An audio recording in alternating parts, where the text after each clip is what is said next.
Hello guys. Welcome to the Grow Smart channel. I appreciate having you on this video. If you haven't subscribed yet, please consider pressing that subscribes button so you don't miss future videos. This is the channel where we focus on self-development and become a better person. In this video, we will be talking about how to negotiate anything. This video has been influenced by the book Never Split the Difference by Vass and Tahlz. In this video, we will be learning about some of the tips found in the book. This is one of the books I would recommend to anyone to read. Make sure you apply some of the tactics in your normal life. Life is just a series of negotiations. This is something we do daily whether we are aware or not. Trying to get your point across and explaining. You are actually negotiating. Negotiating when buying the house, when buying a car. When negotiating for salary raise or on your new job. Tip number 1 is that you should be a good listener. Do not just hear what the other person is saying. You actually need to listen actively. Do not just listen to give an answer. Listen to understand the other person. Listening will help you get more information from the other person, and you can use this information to your advantage later. Tip number 2. Be a mirror.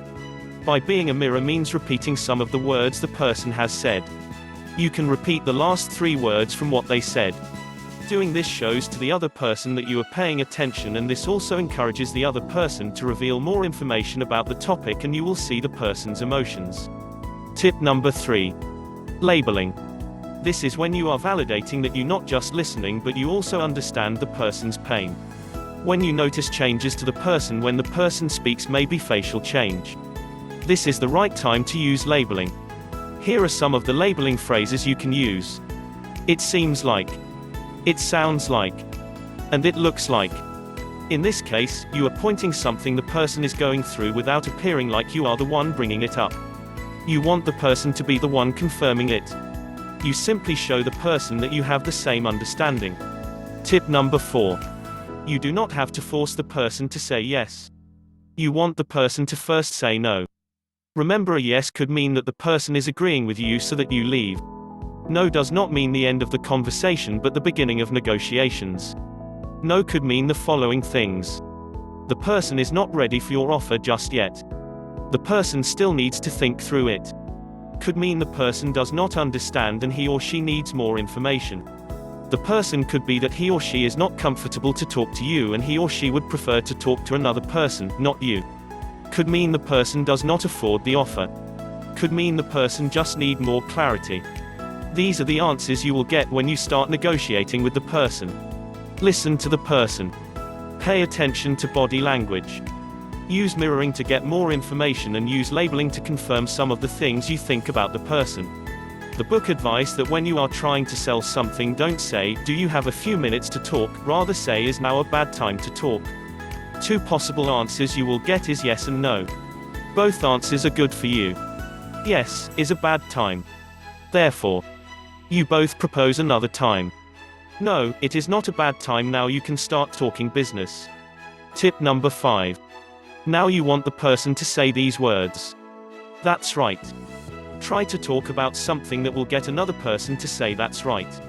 In that way you make it look like you are repeating things the other person has said already, and it seems like the other person is the one in charge of negotiations and you are just following along.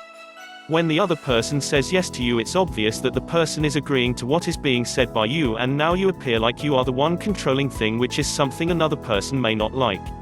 Remember, you want to get to your goal easy, you are not trying to seem like you are the smart one. Tip number 6. Bend the other person's reality. During negotiations, you want to be seen as fair to the other person by all means. You must convince the person that he or she has a lot to lose if the negotiations collapse. You can do this by acknowledging the person's fear. These are the fears the other person wants to avoid. You would have found these fears when the person was doing a lot of talking and revealing himself or herself. If you are negotiating money, you must use the numbers with commas and avoid using round numbers. This seems like you are not just unreasonable, it seems like you reach the amount through serious calculations before coming up with it. Instead of saying $60,000, say $60,810.25. Tip number 7. Create the illusion of control. This when you start using calibrated questions. These are the type of questions that seek answers rather than appearing like you are accusing the other person. Here is the list of calibrated questions you can use. What about? How can I? What is it that? How am I? You should avoid using the question like why.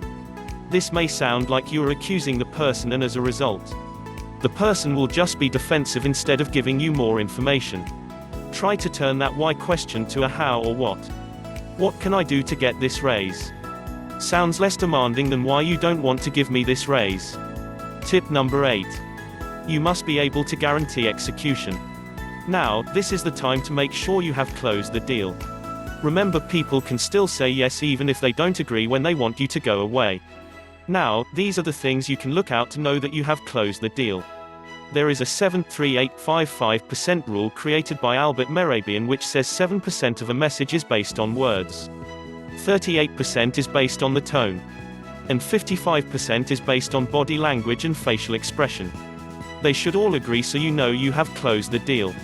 The person needs to agree by saying yes first and then you repeat and the person says that's right and then you want the person to answer a question.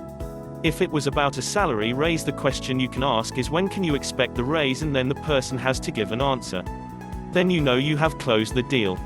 Remember, you may close the deal even before you complete all these steps. These are the steps you will need to follow when the other person is hard to crack. Thank you for watching the video. I hope you have found some value. Please feel free to comment and please don't forget to subscribe. See you in the next video.